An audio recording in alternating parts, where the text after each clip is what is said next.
So my presentation will be in Serbian, but I will just try to explain to you what is experimental and experiential archaeology. Those are two subdisciplines of archaeology, and I did this presentation together with my colleague Vidan DIMIĆ from the Archaeological Institute in Belgrade. So we are basically the only two experimental archaeologists in Serbia. So that's why we are cooperating together, and we are sometimes publishing papers about experimental archaeology in Serbia. So experimental archaeology is a subdiscipline of archaeology that is focused on experiments that are conducted in order to determine the technology and how certain objects and certain structures were built and how they were used. So experimental archaeologists are replicating technologies that were used in the past depending on the period that they are studying. And also they are using them, and they are then comparing some traces that are on they're comparing traces on experimental objects to the traces that can be found on the original objects. So those are two basic functions of experimental archaeology, and also to determine how structures were deteriorating through time. So to determine how they looked like in the original when they were built, and how they were deteriorating with time, and they ended up in the archaeological record. So that is experimental archaeology, and experiential archaeology is not so much focused on science, but more on the experience and of mostly general public and how they experience archaeology and how they experience past. So maybe I can do this in English, but I started talking, I just wanted to explain, but let's go. I'll just try to do it. Maybe I can do it in English. If I start, Neće, gde miš? Gde miš? Što uradim? Aha, evo ga. So our modern day life, it's all about consumerism, and we're living in this modern world where we live in modern buildings that were made from modern materials, using modern tools to make them. So now this mass production is everything is done in the mass production in factories, and we have that in clothes, we have that in furniture. My apartment is furnished with IKEA furniture. I don't know about you. Only some decorations are made by artisans. And these artisans are usually, nowadays we don't have those that many artisans that are practicing their traditional craft. Yeah. I just forgot about the word. Their traditional craft. So they're usually making souvenirs. And when we go to another country, or when we visit another city, we want to take a part of that, the essence of that country, which is based in the craft tradition. It's either pottery, or it can be something from glass, metal, wood, whatever you prefer. I prefer the ceramics and the pottery. So somebody prefers glass. Somebody prefers glass, but I prefer pottery. So in short time, since the Industrial Revolution, we have forgotten how it was like to live in the traditional world, in the traditional society, in traditional homes, and making things from scratch, and making things in the organic, traditional way. And some of us, not me, but some people are okay with that. But in certain people, there is that sense of nostalgia for the old times, for the old world, everything that is connected with nature, that is more natural, that is more organic. And with that nostalgia, we have this desire to feel the past, to experience the past. So one of the, One of the ways to experience past, and one of the more one of the subdisciplines that was focused on that, it was experimental archaeology. And I told you about that prior to everything that I started talking. So experimental archaeology is a subdiscipline of archaeology that was developed that was formalized during the 60s of the last century, but it was present ever since the beginning of archaeology, which is at the end of the 19th century. So then people started replicating some of the artifacts, and then they formalized it during the 60s, during the processional archaeology, when everything was focused more on science and discovering patterns in the human past and in the human lifestyle. So experimental archaeology is focused on detecting the technology, so how things were built, how they were made, and how they were used, and also how the archaeological record is created.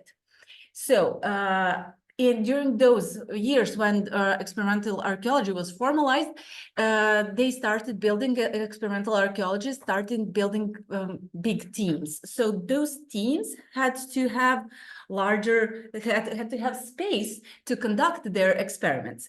So they started making research centers for experimental archaeology, and they started building settlements. So they started building farms. They started building whole settlements from certain periods, for example, from Bronze Age or from Iron Age, from Roman period.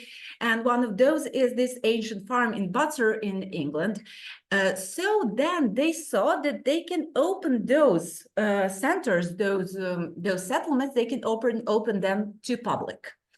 And that public can be interested in how it looked like and how it worked. So now, since the 70s, we have these museums, archaeological museums, open-air museums, that are open to public, and we have some guides and some artisans that are demonstrating how things were built, how they were made, and they are also not only showing how they were made, but they're including the general public, the visitors that are that want to experience the past. So in these open-air museums, nothing is static. So everything is moving. There's interaction between between other visitors and between the guides.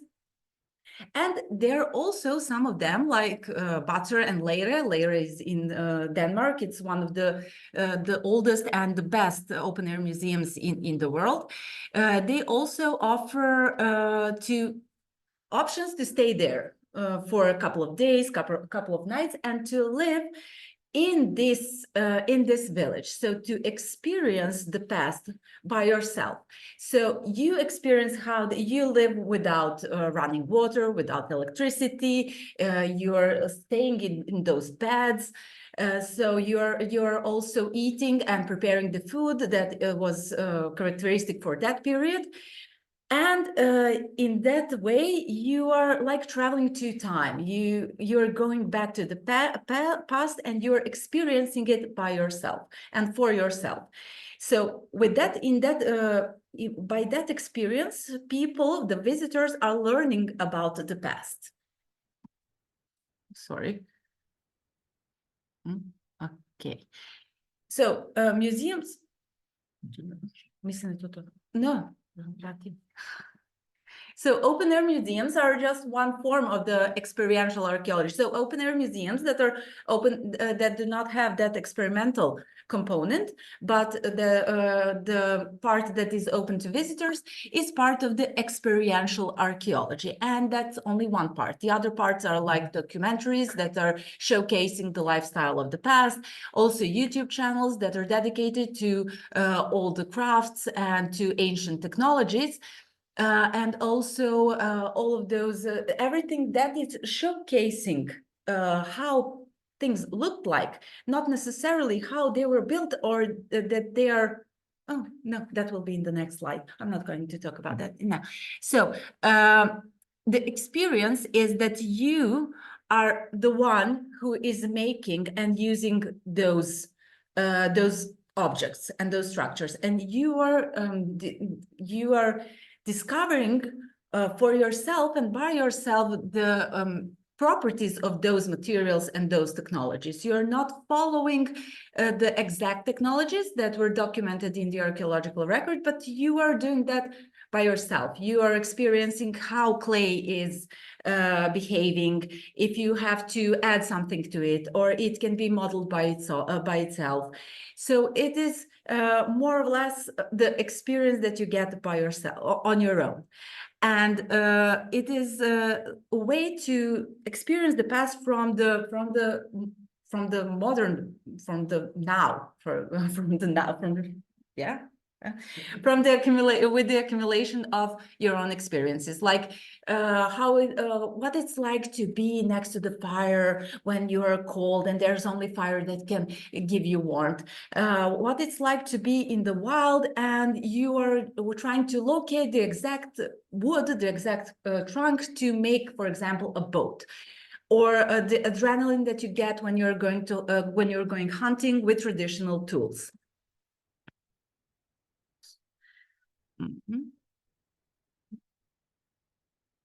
So archaeological experiment is different because it has some research questions, not some, it has to have research questions or hypotheses that have to be resolved, that have to be answered by using exact methodology that the experimental archaeology actually has the methodology.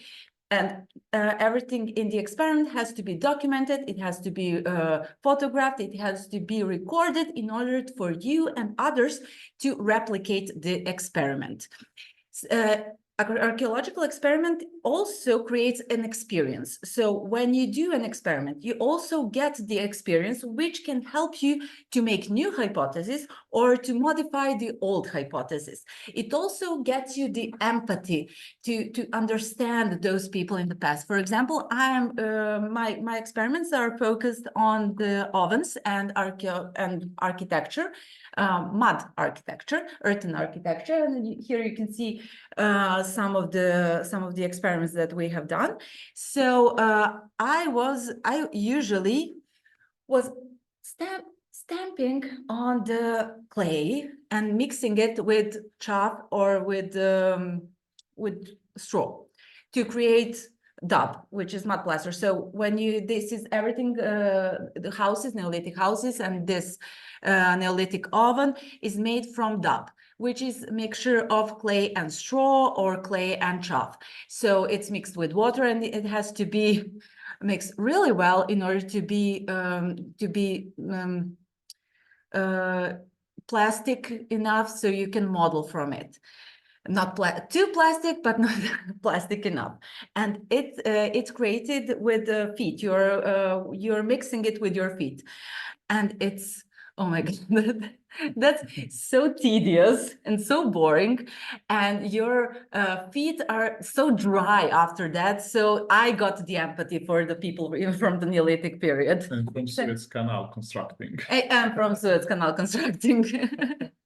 So every experiment also has the experience, but not every experience is the experiment as we have seen. So the experiential archaeology is more used for the educational purposes and experimental archaeology for the scientific purposes.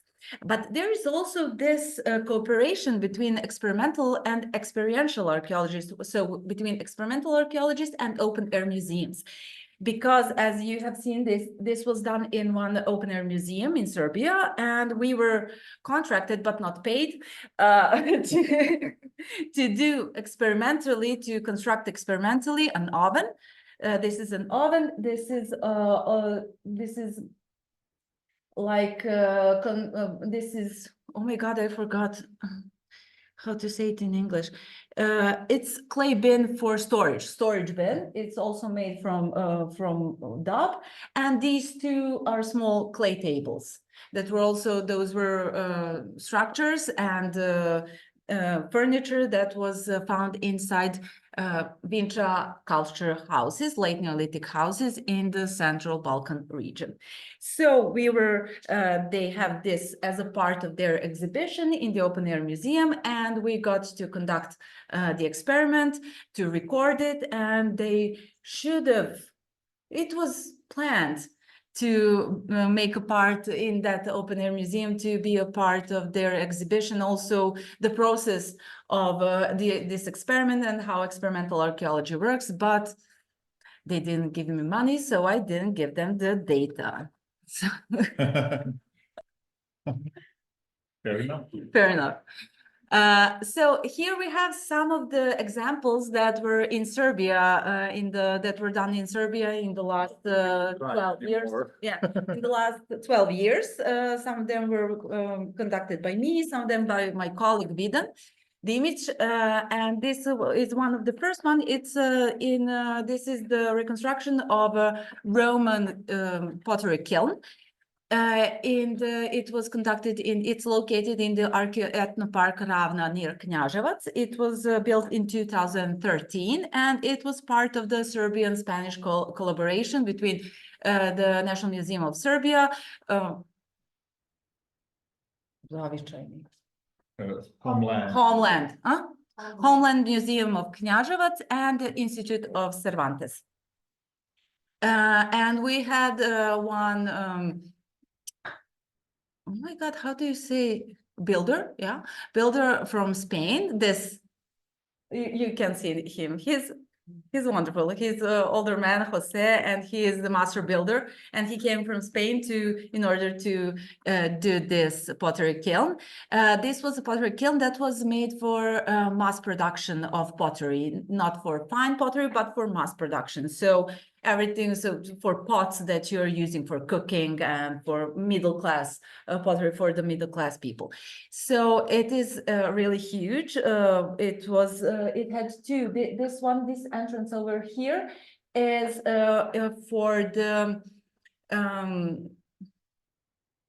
to put wood for kindling, and then you have like a griddle. You can see it here, but you have like holes in the floor, and in the upper chamber, this is the chamber that is underground, and then you have an upper chamber that has entrance from the other side, and it is used to put the pots in order to fry them.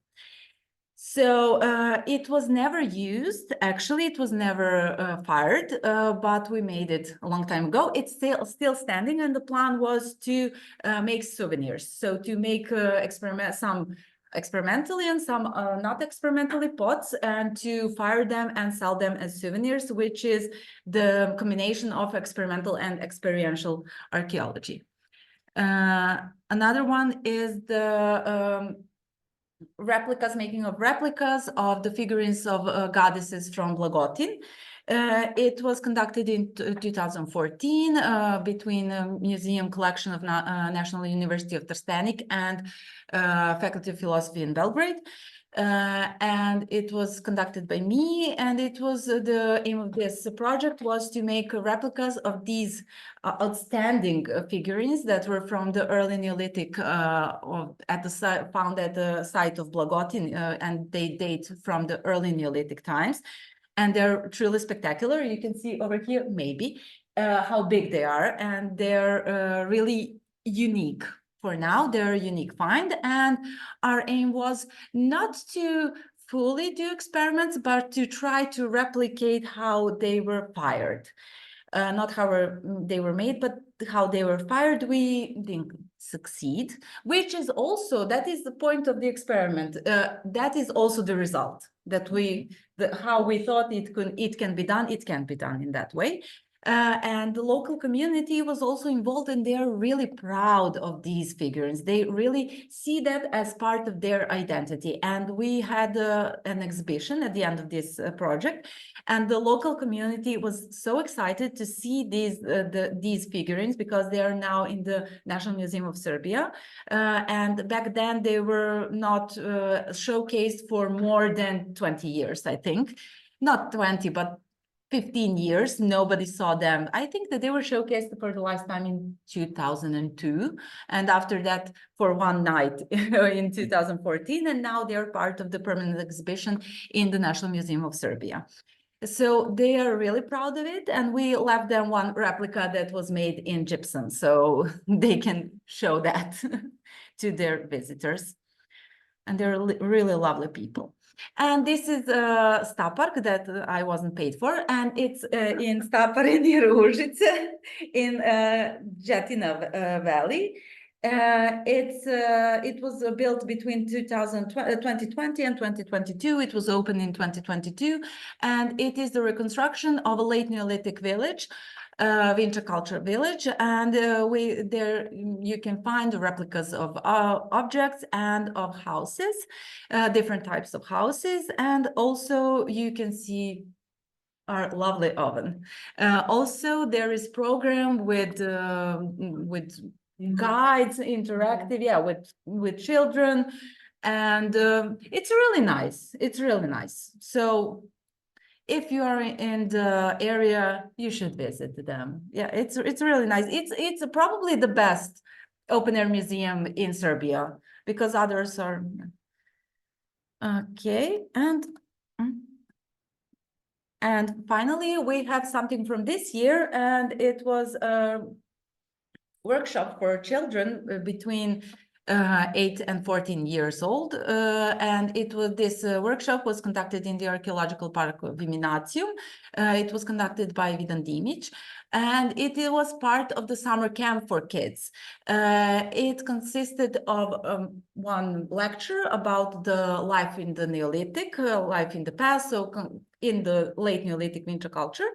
And also the practical work, practical part where kids could feel those, they can not only see the replicas of different objects like axes, adzes, awls, needles, grinding stones, but they can also grind some wheat, so grind some, do the practical part for themselves, try to grind some wheat or to sharpen the needles that were made from bones. After this workshop, there was a survey, yeah, questionnaire. They had to fill in the questionnaire, and they said that the lecture part was boring to them, but the practical part was really fun. So those are the results, as always, yeah. But the feedback, yeah, we have the feedback at least. And to conclude, so in Serbia, usually the heritage, the cultural heritage is presented in a typical way, so in a traditional way, in museums or at the archaeological sites. Now, in the past several years, we have more and more open-air museums, so which is really nice to have this opportunity to spend a nice weekend or nice day with your family and also learn something new. So it is important to not to forget about the tradition and to include people who do the traditional crafts in these open air museums or in other workshops, so that the public can be further interested in the past, the tradition, the archaeology, and not to lose the connection with the tradition of your homeland, your country, your tradition. So you get what I want to say. So it is important. There's public that is usually common public for the museum. So there are certain people who go to museums no matter what. And there are people who don't go to the museums. So the aim is to how to get those people who don't go to the museums to go to the museums. So maybe not to get them, or maybe to use more interactive tools, to use more open air museums, more connection with people. Yeah, and especially to make fun content for social media that can showcase how past is not just static like in the museum or in the site, but also how it can be interactive and how it can be revived. For example, how it can live even today. So thank you for your attention.